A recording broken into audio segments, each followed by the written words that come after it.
Aqui tem duas flores, uma flor aberta. O pessegueiro ele é autofértil. Essa flor aberta aqui já está polinizada. Portanto, eu não posso utilizar em cruzamentos. Eu tenho que retirar ela e jogar fora. Essa flor ao lado aqui, ela está ainda fechada, ela não abriu.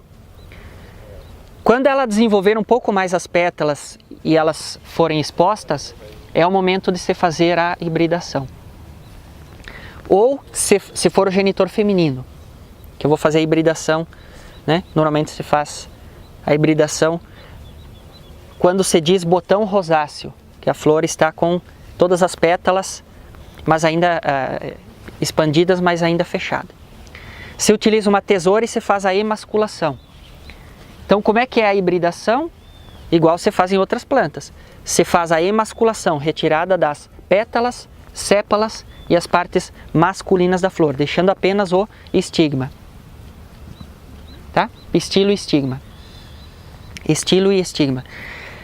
E sobre o estigma, aquele pólen que estava lá armazenado e você trouxe para cá, do genitor masculino, você vai colocar pólen na ponta do dedo, indicador, e vai encostar esse pólen no estigma, fazendo, portanto, a polinização dirigida do genitor masculino escolhido nesta flor. Assim se faz esse cruzamento, essa retirada de flores abertas já polinizadas, autopolinizadas, e a polinização dirigida no máximo de flores, normalmente 100, 150, 200 por planta do genitor feminino. Ok? Então, o processo de hibridação dirigida é emasculação seguido de polinização e marcação dessa planta com o cruzamento que foi feito. Isso se faz 2, 3, 4 vezes durante uma semana e meia na mesma planta, para ter vários cruzamentos feitos. E nesses momentos se derruba, se retira essas flores que estão abertas, né? Se joga fora porque elas estão já polinizadas com pólen que não é de interesse do cruzamento. Certo? Bom, feito o cruzamento, tem que desenvolver o fruto e para obter a semente. De acordo? Por quê? Porque o objeto é o híbrido, né? E aí nós precisamos da semente. Então, a partir do cruzamento, o fruto marcado, né, a planta marcada ali vai ter frutos do cruzamento da hibridação dirigida e vai se desenvolver. Isso é feito na época de floração, portanto, final de junho, né, durante o mês de julho. E esses frutos vão ficar maduros em outubro, novembro, principalmente aqui para nós.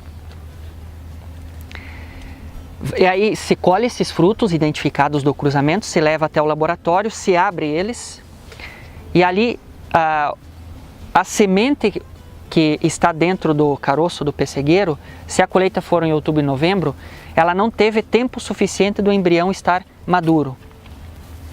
Então é uma dificuldade a mais que se tem com o melhoramento do pessegueiro. Essa semente, esse embrião, ele precisa ser retirado de dentro da amêndoa, do caroço e da amêndoa, e essa amêndoa ela é colocada em tubos de ensaio contendo meio de cultura, lá no laboratório de micropropagação, para aí sim conseguir obter uma plântula híbrida. Então normalmente se diz assim, se o pêssego, o fruto de pêssego, do cruzamento até a maturação, ele tem menos do que 110 dias, 105 a 110 dias de período de crescimento, é necessário fazer o que se chama de embriocultura. Cultura de embriões in vitro. Para daí maturar esse embrião e esse embrião aí sim gerar uma plântula. Então ele vai no início crescer in vitro. Depois de alguns dias, se obteve a plântula, né, 30, 40, 45 dias, ele vai então para viveiro, com sombra e água fresca, né? Ou seja, ele não pode ir diretamente para o sol. Aí vai se desenvolver essa plântula. Aí ele é colocado, pouco a pouco ele vai sendo retirado da sombra mais forte, né? Vai para uma sombra mais menor, né? Quantidade de sombra, até adaptar ele bem para depois ir para o sol. E ele fica no viveiro até o inverno seguinte. Essa muda então ela é plantada 1 ano, 12 a 13 meses depois do cruzamento ela vem para o campo, que são essa que vocês veem aqui, que estão com 2012, vai ser o 5º ano. Tá? Cruzamento 2012, 5º ano depois do cruzamento. Bom, plantado o seedling aqui no campo, nesse espaçamento curto, por quê? Porque a gente não quer que ela produza um monte de frutos. Nós queremos que ela produza alguns frutos para nós ver se eles são bons ou não, se eles podem ser selecionados ou não, no primeiro momento. Como ela fica 2, 3 anos em crescimento até iniciar a produção, tem que esperar esse tempo, não tem o que fazer. Então, se tu faz cruzamento todos os anos, você vai ter populações com idades diferentes sendo avaliadas. Dessas plantas aqui, vocês veem que algumas têm umas marcações,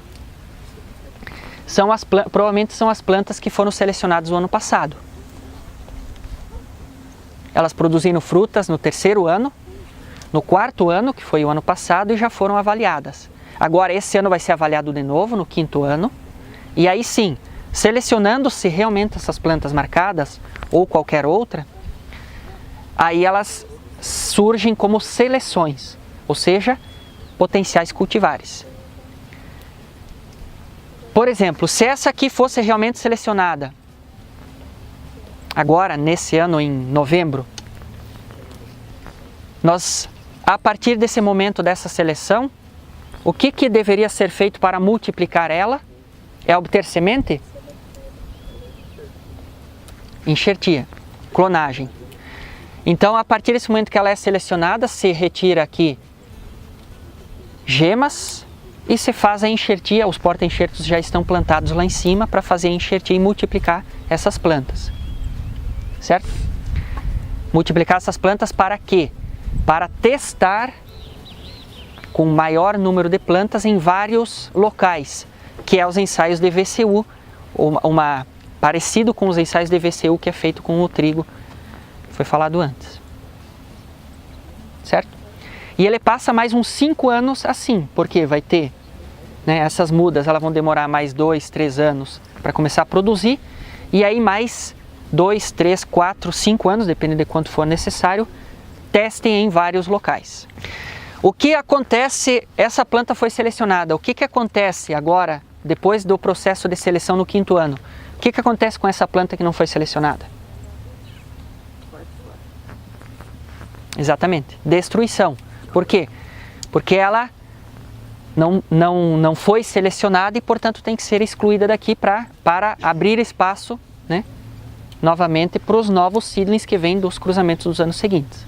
Então, esse processo é que normalmente demora, depois desses 5 anos dos testes em vários locais, é que pode se lançar um cultivar se essas seleções têm realmente um potencial de mercado, de se tornar um cultivar, e é esse período que demora de 12 a 15 anos. No mínimo, tem alguns cultivares, por exemplo, que eu vi que foram lançados há pouco tempo pela Embrapa, que o cruzamento inicial tinha sido feito em 1986. Ou seja, quase 30 anos depois, 25 anos depois. Por quê? Porque em determinado momento, foi selecionada. Aí ela fica, né, ela é replicada, faz o teste e ela não tem as características que o mercado quer no momento. Ela é mantida no banco de germoplasma, porque ela foi selecionada por características de interesse. Se evoluir o mercado, e o mercado a partir daquele momento quer um cultivar com aquelas características, aí você pode voltar no banco de germoplasma e lançar ele como cultivar posteriormente. Então a grande capacidade que o melhoramento de espécies frutíferas tem é de poder manter as plantas vivas em produção durante muitos anos. Ela pode permanecer no banco de germoplasma, né? E também, para multiplicar em número de plantas, é fazer a propagação, ou seja, a enxertia, né? Você consegue clonar e gerar milhões de plantas iguais à planta matriz. Essa é a grande vantagem, tá? Não precisa passar por gerações de autofecundação para gerar uma linhagem, por exemplo, como é o caso do trigo, né? É por isso que não tem muita diferença do tempo de lançamento do cultivar de trigo para um de pessegueiro, né? É isso que explica. Os mesmos métodos, pessoal, são utilizados para melhoramento de ameixeira, melhoramento de macieira, de pereira, né? Todas essas espécies para videira também. Tá? O pólen ele pode ser conservado naquelas condições que eu falei, então dentro de um dessecador com sílica e armazenado em freezer menos 18, né? Ele pode ser mantido durante 2, 3, 4 anos, no caso do pessegueiro. O ideal é você usar logo, né? No mesmo ano. Então, coleta do genitor masculino já poliniza. Aí o pegamento dos frutos vai ser grande. Então, você pode usar pólen nos anos seguintes. Por exemplo, você pega um genitor masculino que floresce depois daquele que você quer usar como feminino. Você não vai conseguir retroagir, né? Ele floresce depois, você não vai ter pólen para cruzar. E então você pode guardar esse pólen desse genitor masculino tardio para cruzar com o feminino no ano seguinte, ou nos anos seguintes. E o percentual de germinação do pólen ele também é testado. Então, veio um pólen dos Estados Unidos, por exemplo. A gente quer ver se ele está viável, porque do período que saiu de lá até chegar aqui, o transporte, fora de refrigeração. Então a gente quer ver se vale a pena fazer o cruzamento com ele. Lá no laboratório nós fizemos o teste de germinação in vitro. O que é feito? Então é colocado um meio de cultura que é na verdade feito com água, açúcar e agar para solidificar e o açúcar como fonte de energia. O pólen é colocado sobre esse meio de cultura, se deixa numa BOD com 25 graus mais ou menos durante 3 a 4 horas. Se esse pólen estiver viável, ele vai germinar. Nós olhamos na lupa, né? Se tiver mais do que uns 30% de... Então, cada 100 graus de pólen, se 30 mais ou menos estiver viável, ou seja, emitir o tubo polínico, ele pode ser tranquilamente usado nos cruzamentos. Isso mais ou menos quer dizer que a cada 100 cruzamentos, tu vai ter 100 frutos e sementes geradas, né? É admitido assim. Se o genitor masculino, o pólen, for coletado no pomar, ele precisa ter uma germinação mais alta. 50%, 60%, 80%. Se não tiver tão alta, daí é melhor deixar de fazer o cruzamento, senão a eficiência vai ser muito baixa, né? Quanto menor a germinação do pólen, mais cruzamentos você tem que fazer para obter o mesmo número de sementes, de híbridos. O cultivar lançado de pêssego chato no Brasil, qual que é? É aquele tipo bolachinha, né? É o BRS Mandinho, que Mandinho no gauchês quer dizer menino, criança, guri, né? Só que ele é polpa amarela, né? E aqui nesses cruzamentos tem pêssego chato polpa branca, que alguns deles são esses que são selecionados. Eu não sei exatamente quais deles são, né? E agora em novembro vai ter colheita e vai ser o último ano de avaliação. Se eles se destacarem ou continuarem em destaque, vão ser selecionados para os próximos ensaios, né? Os testes de cultivo. Aí sim se avalia, nesses primeiros anos se avalia a qualidade do fruto, resistência à bacteriose e depois da seleção aí se avalia a produção, se a qualidade do fruto se mantém, se é resistente à ferrugem, né? Como é que ele se comporta num cultivo comercial, no espaçamento ideal para o cultivo, né?